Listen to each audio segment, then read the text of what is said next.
Okay, this is a reply to HiveRadical in a series that started off with Mormonism versus Atheism. Firstly, I'd like to clear up a misunderstanding I had of a quote that HiveRadical had on his profile page, which was by Brigham Young, and said that he didn't believe in the doctrine. Well, you've kind of cleared that up. You said that you do believe in the doctrine, so at least we got something to talk about now. Since we were quoting Brigham Young, I thought I'd just quote this. It says, "Shall I tell you the law of God in regard to the African race? If the white man who belongs to the chosen seed mixes his blood with the seed of Cain, the penalty under the law of God is death on the spot. This will always be so." That's from the Journal of Discourses, Volume 10, page 110. Interest in that. Now, I know that there probably were a lot of atheists even who have held racist views in the past. I know that Darwin was, prone to saying that people of different races were lower down the evolutionary scale. Now, my point is this is not. This is a reflection of the times that they're in, and it's interesting that the church now allows people of different races to hold priesthood, because it's a reflection of the time that we're in. It's not handed down by God. He has said this will always be so. The church is currently saying that their view of homosexuality is always going to be that way. Well, there's plenty of things you've said are always going to be that way, and they're not that way. There was another quote, I think, about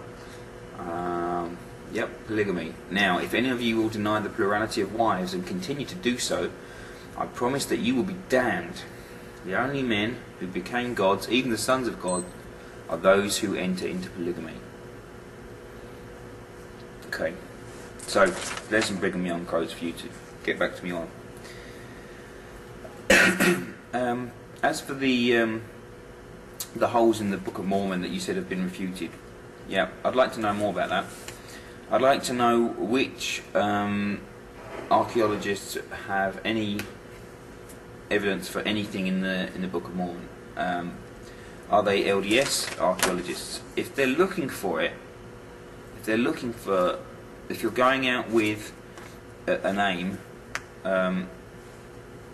to find some evidence that backs up your holy book, you may be more likely to find something or interpret what you do find in that way. But I'll be very interested to hear about anything that backs that up. I couldn't actually follow the link that you posted. It doesn't work, so if you want to fix that, that'd be good. You said lack of evidence does not disprove anything. I totally agree. But we've got to look at the balance of probability. The lack of, this is an old argument. The lack of evidence for something, yeah, doesn't disprove it. But you've got to look at what's more likely, and a lot of the things in the Book of Mormon are not very likely. So, again, it's exceptional evidence. Exceptional claims require exceptional evidence. And a book that was some guy has written down and stated that it was revealed to him by God it's not up to standard to prove that stuff, or to even substantiate any part of it. Okay, yeah. In respect to my argument about the Hill of Cumorah, you said that the point of the church has never been to prove beyond any shadow of a doubt to the world what is true and what is not true. If that was God's intent, I think He would appear to everyone and just show Himself to everyone. Yeah, I think that's what would happen as well, and it hasn't happened. So obviously we're supposed to be left guessing, because all we're left with is books with very far-fetched fairy stories in them. If people sometimes, say to me, what would you do if you got to heaven? What would you say to God? And I would say to God, you know, bloody hell, how was I supposed to believe all this stuff? I mean, it's no wonder you know, how am I supposed to believe talking snakes and magic apples? You know, couldn't you have made it somewhat more believable? That's what I would say. Yeah, you also stated that every concept demands a mass of assumptions behind it.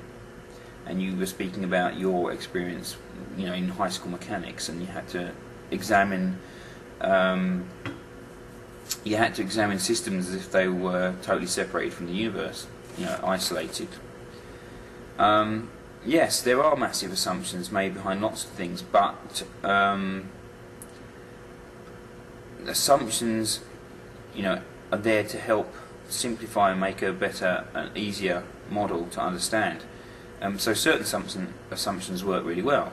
So, you know, you can assume that pi is 22/7 for a lot of calculations. It's not going to screw things up too much. You can, you know, neglect air resistance when you're doing certain calculations. It's not going to make that much difference to some results. But you have to obviously choose your assumptions carefully, and it's the same in all situations. If you're going to assume that the Book of Mormon is true and then say, well, disprove it, well, I can't disprove it. I can't disprove goblins. I can't disprove Father Christmas. However, you know, unlikely the concept might be, I can't disprove it, because any point that I raise, you can always wiggle around and come up with some kind of excuse, and that's what religion does for a lot of things. And I think that the assumptions that people make about the Book of Mormon are incredible. My point is, if you hold these religious beliefs, it can affect, you know, it can affect your decision making and your view of other things. So they're not in and of themselves harmless. They are. You know, my concern is that people in positions of making decisions, you know, politicians that believe, you know, some of this stuff could make bad decisions. But if you believe that the end of the world is coming within your lifetime, not a massive incentive to reduce carbon emissions, is it? So that's really why this stuff interests me.